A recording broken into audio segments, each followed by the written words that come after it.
Welcome, everyone. Seniors, I'm super excited that you're here and that you are considering out-of-state schools. I think it's a great opportunity to get an education in 4 years and to expose yourself to the broader United States. So there's a lot of great opportunities, and we have two of the most amazing experts to give you a lot of facts and figures for you to digest and to consider as you're making your college application list.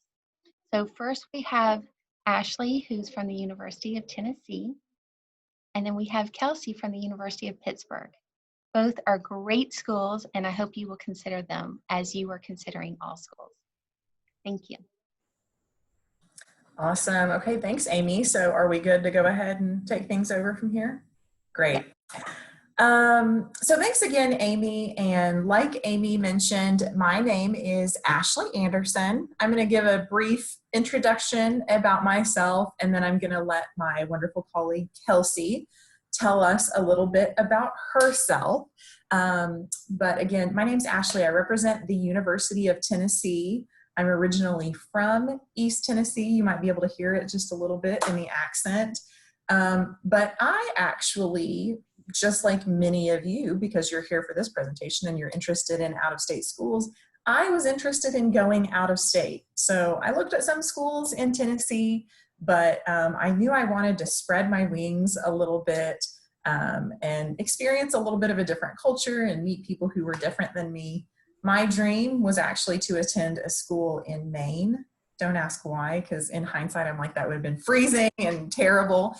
But that was my dream, and my parents actually kept me from it. So I ended up just going across the border. I went to Virginia, a few hours away from home, and I had a great college experience there. And so I'm really passionate about this topic, and I think that there are some really wonderful reasons for students, specifically from California, to look at out-of-state schools.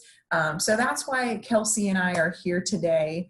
Another few quick facts about me. So I have been working in college admissions for quite a while. I have been in the profession for about 10 years, and before that I was working in study abroad. And to tell you all about where I'm based, so I'm located out of Livermore, California, not too far from you all. So once we get out of the pandemic, since I am right here pretty much in your backyard, I would love to meet with some of you if you ever have any questions about the University of Tennessee. And then I always make sure to visit your high schools.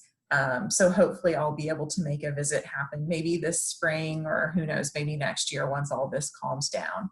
But that's a little bit about me, and I'll quickly turn it over to Kelsey to introduce herself. Thanks, Ashley. My name is Kelsey O'Neill, and I am also the California Regional Admissions Counselor for Pitt.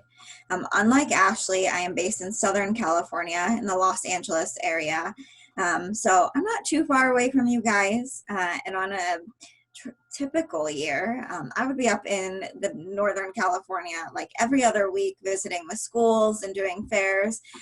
So I am usually very accessible to students, and also now more than ever virtually. So if you ever already have any questions about Pitt or also just college in general, we're all here to help you, and I'm more than happy to answer emails, do Zoom calls, whatever you need when you're navigating that college search process.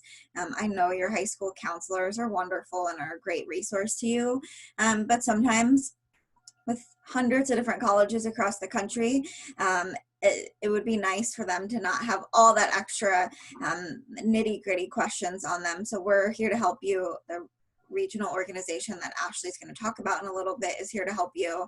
But I did attend Pitt as an undergraduate student, and even though I didn't go out of state, I did go to high school in Pennsylvania.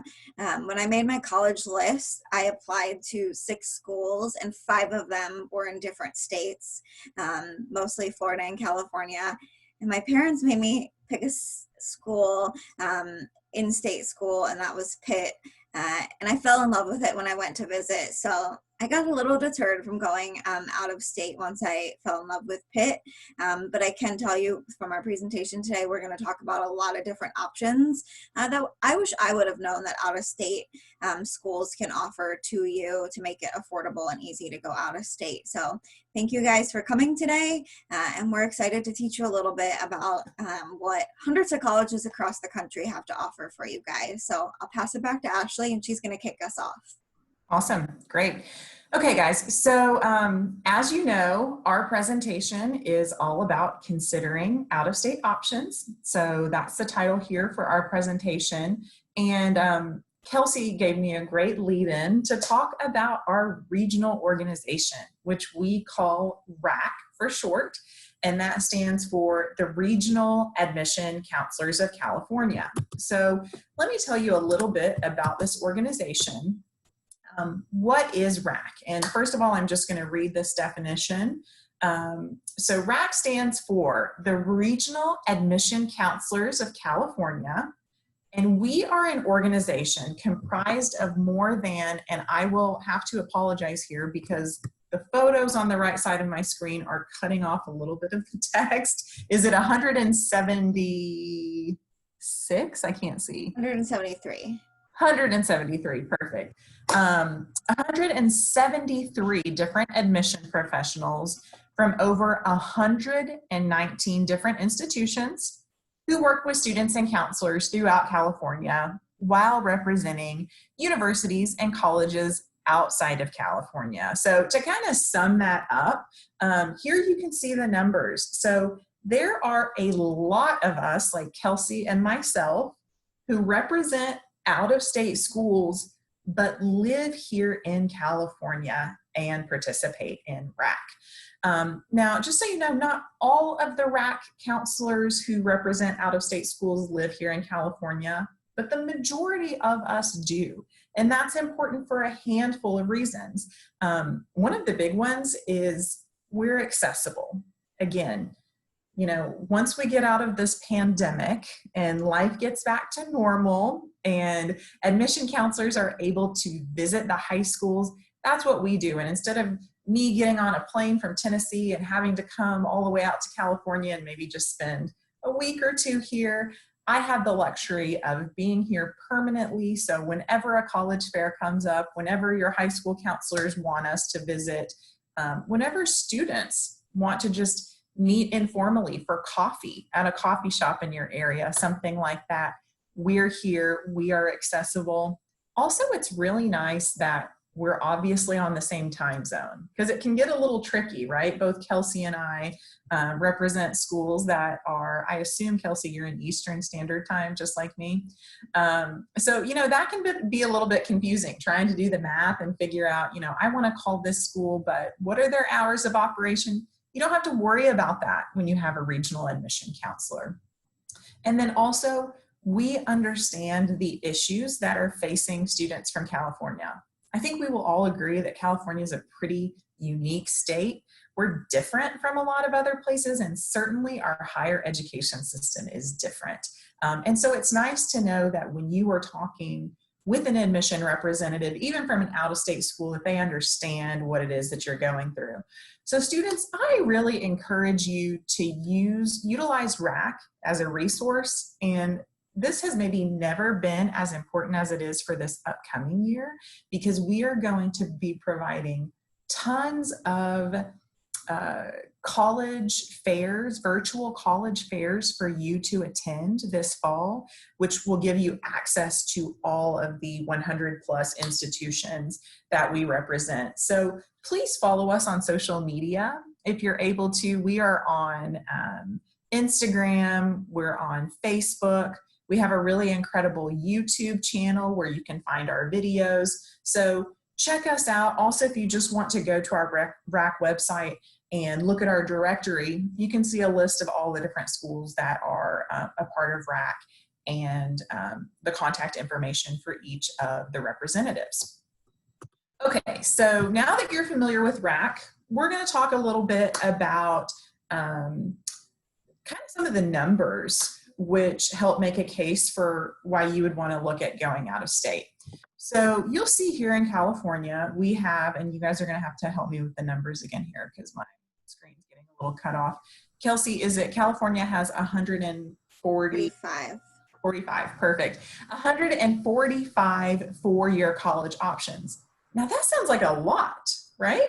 It is a lot, especially when you compare it to these other schools here, or other states, excuse me. You have a lot of offerings, but what you need to factor in here is our large population. California, as we all know, is a huge state and is very populous. So when you're looking at the amount of high school graduates that are graduating each year from California high schools, and then look at the number of seats that are available in four-year institutions, it's really not a lot, right? And so that's one of the many reasons why a lot of California students look outside of California. If you were able to have your videos on, I would ask you, how many of you have heard about there being a lack of seats in our local universities here in California? How many of you have heard the term impaction, which is something that we're going to talk about on the next slide? And so these are real issues, and in a way, California students a lot of times are kind of forced to look at out-of-state schools. Okay, so I love this slide because it provides a great visual about how, if you look in California and you look at the 2- and 4-year colleges, the other slide highlighted our number of 4-year colleges in California, but this combines 2- and 4-year colleges, 280 colleges to choose from. Again, not a bad number. That's a lot. But I think that you might be selling yourself just a little bit short if you only look at those 280 colleges and universities, because you'll see here that if you expand your search to the US, you suddenly have over 4,000 options available to you, which is incredible. And, I think a buzzword in college admissions that a lot of us hear is we talk about the right fit, right? So that's important when you are looking at where do you want to spend the next 4 years of your life. You want to make sure that you take this really big decision seriously, and that you find your best college fit. And there are a lot of different factors that go into finding your best fit school. And that's going to look different for every single person. The person, your classmate might have a very different set of criteria of what they're looking for in a school than you do, than your neighbor does, and your best friend does. And that's what makes us unique, right? So you might be the type of student who says, you know what, for me, size is most important. I definitely want to attend maybe a big school or a small school. So that's one of your top criteria. Then it might be your major, right? Maybe you are one of those students who you've already decided on a major. If so, awesome. But just as an FYI, if you're one of those students who doesn't know what you want to major in, it is okay. But maybe that's one of your next criteria. If you're a student looking at schools and you say, I know that I want schools with mechanical engineering. Well, that is really going to narrow your list down. And then maybe you want a school that's extremely diverse. So you take that into consideration.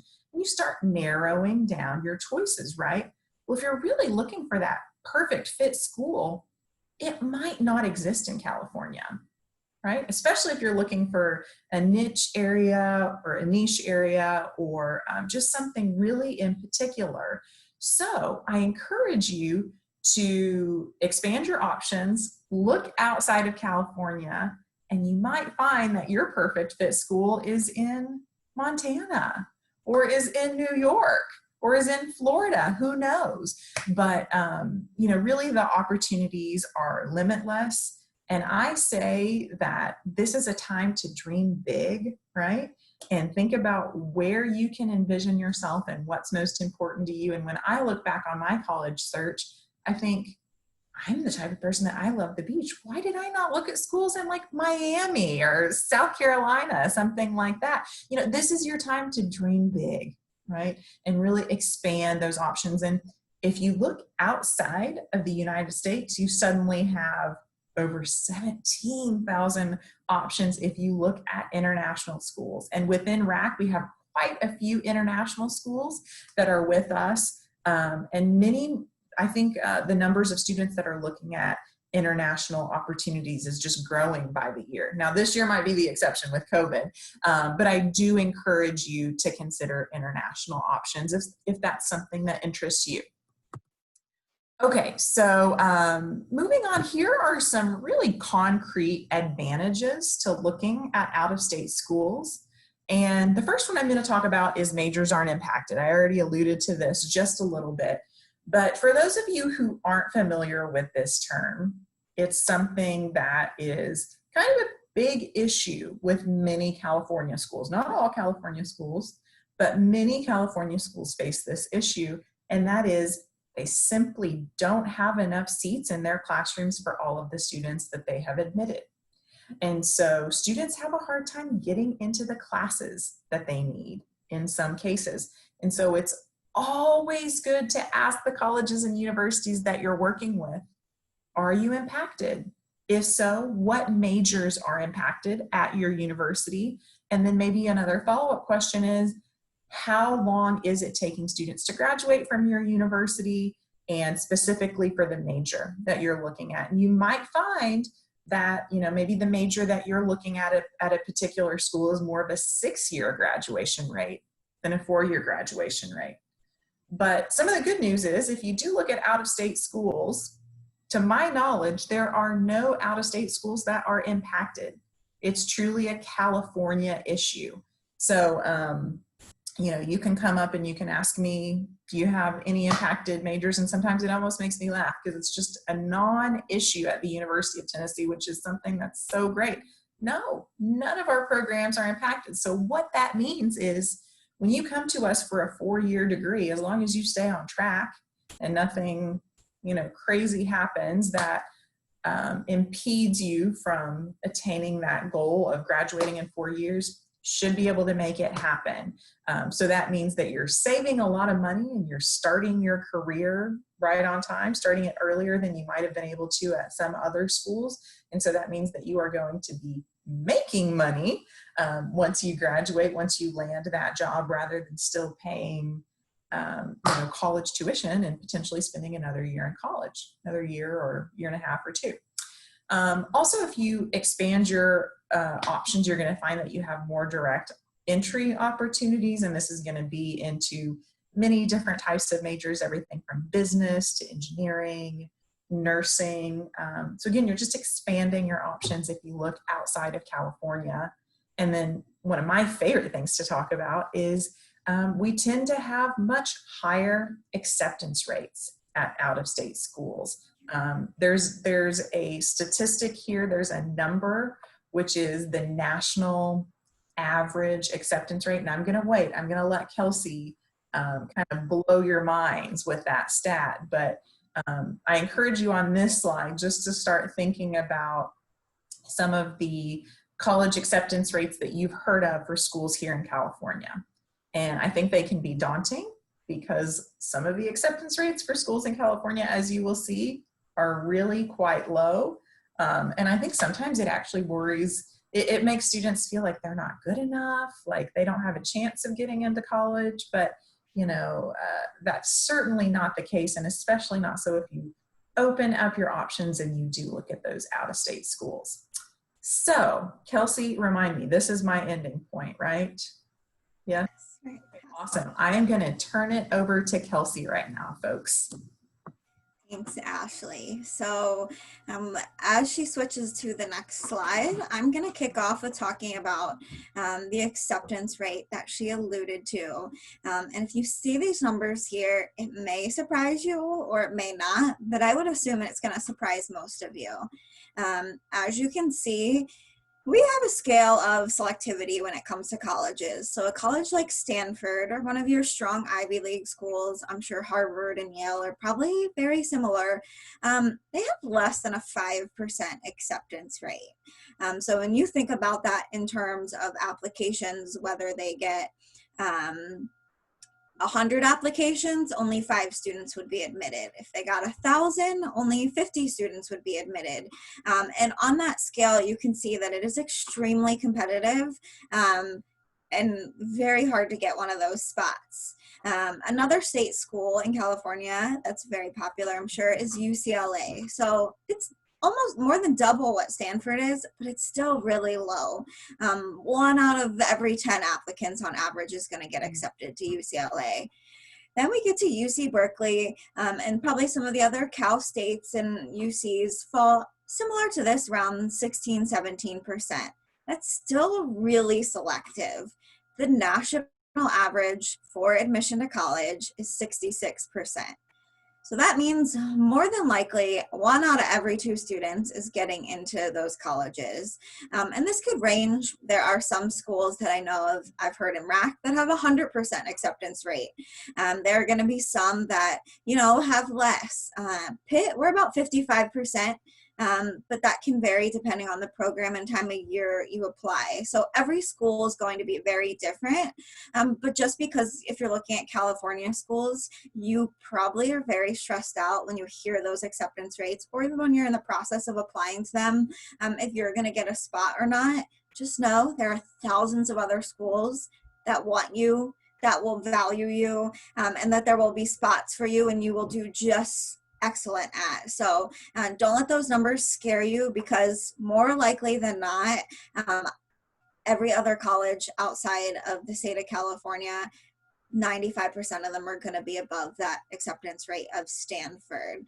So some other things you should be looking at in addition to acceptance rates when you're looking at colleges, because sometimes people tend to look at the acceptance rate and think of that's what makes the school good. The more competitive it is, the better the school is, which is not true.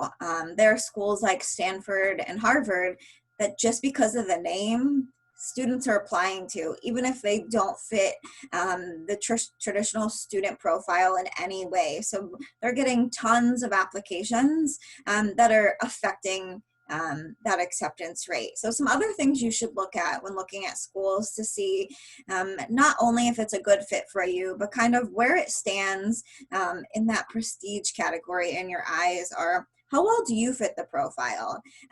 Most colleges list what their average admitted student profile looks like. And where do you fall? Is it going to be a stretch for you? Are you way above that profile? That should give you a little confidence when you're applying to that school. What particular major or program are you applying to, and what's the acceptance rate in that?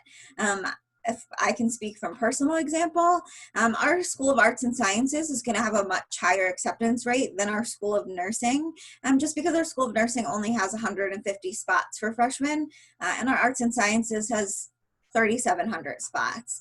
So that can also impact that admissions rate or acceptance rate within a school. So be familiar with the schools you're applying to, in-state or out of state, because just that blanket number might not fit what you're looking for when you're applying to those schools.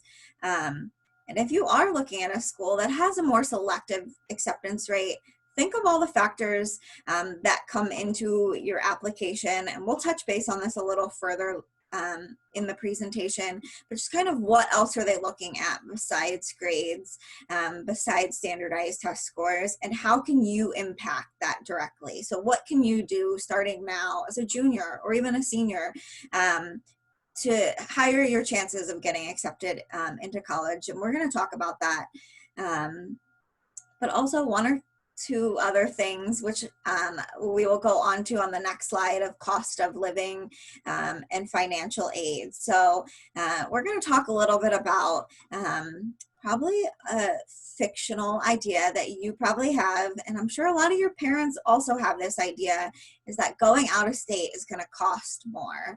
A lot of times people immediately see a price tag in their head when they think of going out of state, which is not actually the case. Yes, there are going to be schools outside of California that are going to cost you an arm and a leg. However, there are going to be hundreds of thousands of schools that are going to be cheaper for you as a California student to attend than it would if you attended a Cal State or a UC. So a couple things to keep in mind when you're looking at costs for out-of-state schools. The first one I'm going to touch on is the Western Undergraduate Exchange, or as they shorten it, it's called WUI. And there are going to be select colleges within 16 Western states that offer some form of WUI. Just a few schools that offer this that you might be familiar with are Washington State, University of New Mexico, Boise State, Arizona State. And what this is, and every college is going to be different what they offer for it, but they're usually offering you some kind of discount, whether that's you pay in-state tuition rates for their in-state students, which at a lot of those schools are going to be way cheaper than a California school. Sometimes it'll just be a set amount of money, like $10,000 off your tuition if you're coming from California. So check into schools. There is a website that you can be able to find all the schools that fall within WUI, but don't be afraid to ask, especially a Western state. So Arizona, Washington, Oregon, any of those West Coast schools, when you're talking to admissions counselors, if they have WUI, it's a good thing to know because it can really help lower the cost. But if you're looking at other schools, or even in addition to WUI schools, some schools have special scholarships for California students.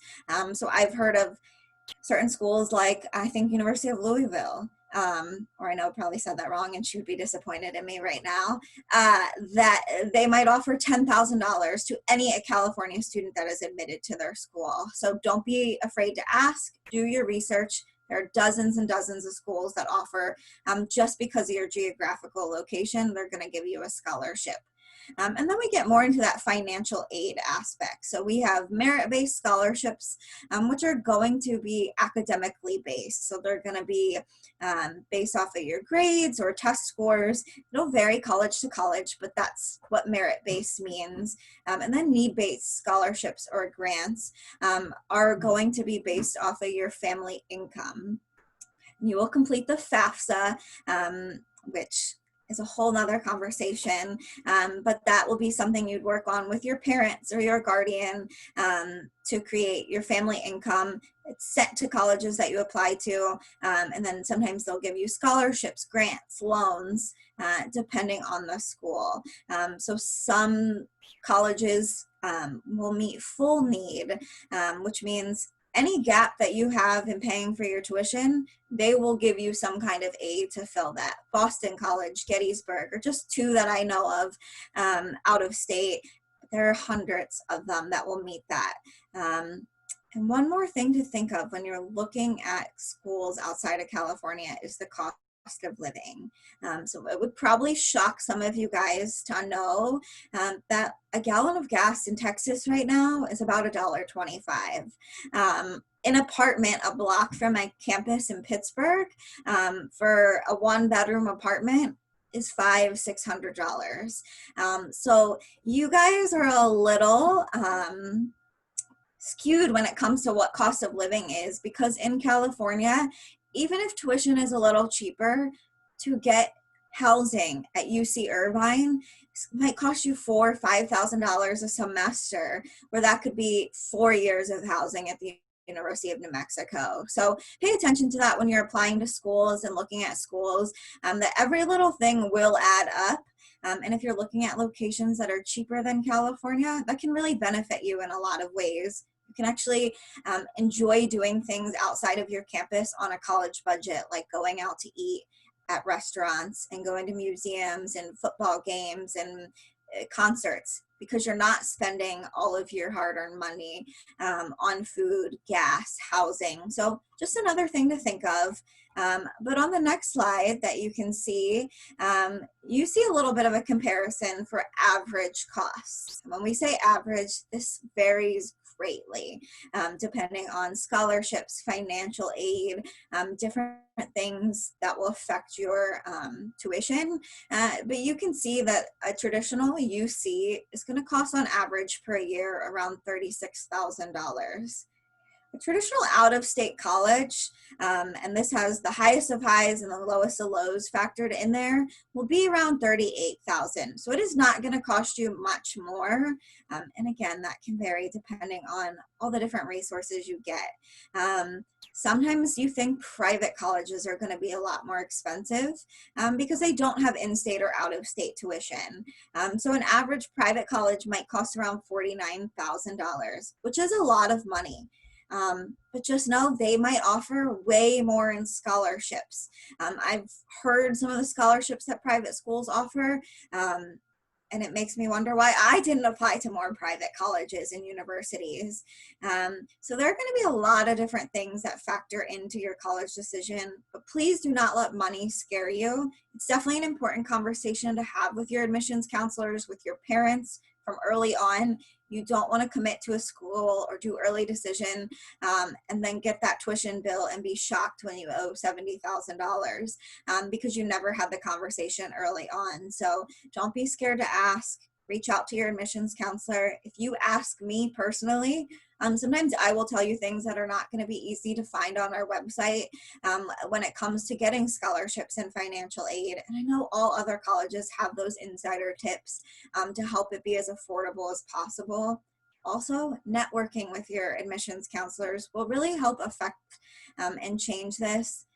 If you get to know me, if you get to know Ashley, any college you're applying to, definitely helps for them to know your name when it comes time to those end of the year conversations about, hey, I need extra money. This is my dream school.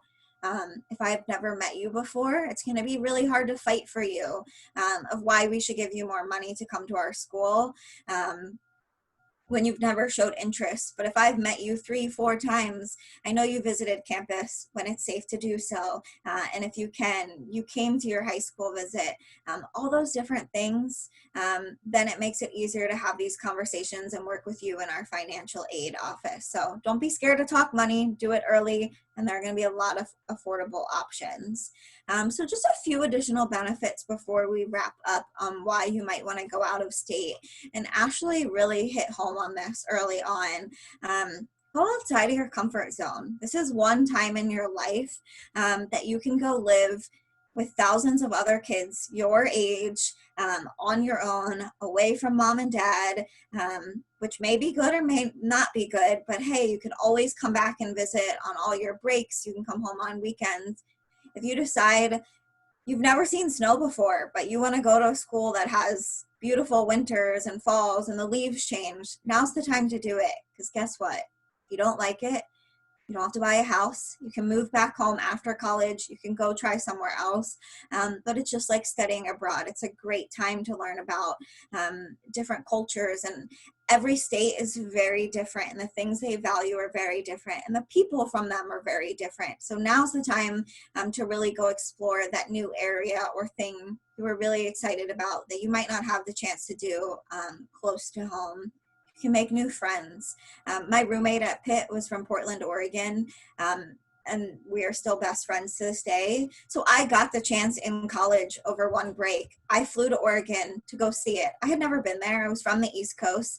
And if she had not went out of state to come to Pitt, I might not have made that friend that I now have a lifelong place to go and visit when I'm in Oregon. Or she now lives in Denver, but her mom still lives there. So you get those connections from being an out-of-state student. You're not going to be alone. I can promise you that. Some schools will have way more out-of-state students than others, but at Pitt, we're almost 50%, and I know Tennessee has a ton of out-of-state students too. So you will meet people from all over the country, and they will be in the same predicament as you when it comes to, how do I get my sheets to school? How do I get all my stuff to and from? How do I get to the airport? You will have support, so don't be scared of it. And it's okay, chase your dreams. Please do not settle on a college that has a name that you've always wanted to go to. If you want to be a nursing student and they don't have a nursing program, I don't know how many times I stand next to colleges in alphabetical order at college fairs, and the one that's always next to me does not have an engineering program. And they are in a neighboring state from you guys, and kids will come up and say, I'm dying to study engineering. What engineering majors do you have? and the rep will say, unfortunately, we don't have an engineering school. And sometimes the student will be like, okay, well, what do you have that's similar? If your heart is set on a major, do not go to a school that does not have that major. You will regret it. Follow your dreams, chase those majors, and go to schools that have lots of options for you. It's okay to change your major. I started out as an engineer. Clearly, I'm not an engineer anymore because I didn't like it. But having schools that have flexibility for you to change majors is something that's important. If I had gone to a UC and it had impacted programs, or any other school that has impaction in California, and I wanted to leave a major or I wanted to go into a major, I might not be able to get a spot in it. And then I would be sacrificing either what I truly want to study or the community that I'd already built because I had committed to that school. So take advantage of all the colleges have to offer. Try not to go in with blinders on. Don't pick the schools just because it's right down the street and you've been to it a million times and it's comfortable, or all your friends are applying to USC, so you feel like you need to apply to USC. There are hundreds of other amazing schools. There are going to be a lot of good fits for you guys. There's not just one college that's the perfect fit for you. So really expand those horizons and everything will work out the way it's supposed to. So any final thoughts from Ashley that you want to share to everyone? Let me unmute myself. So fantastic job, Kelsey. I would say, and let me go back to this slide here, that something that really resonates with me when students are doing their college search is I encourage students to ask questions that are meaningful to you. And I think that's important because some high school students, and I know I was this way, I felt like, well, first of all, I was nervous when I was talking to college reps, and there's no reason to be nervous because we're just very normal people and most of us are pretty approachable. So please don't be nervous. And, you know, I hope you feel comfortable asking all of your questions. But I know that for me, I was trying to ask the questions that I was supposed to ask, if that makes sense. I didn't want to come across as asking something that was like silly or not important.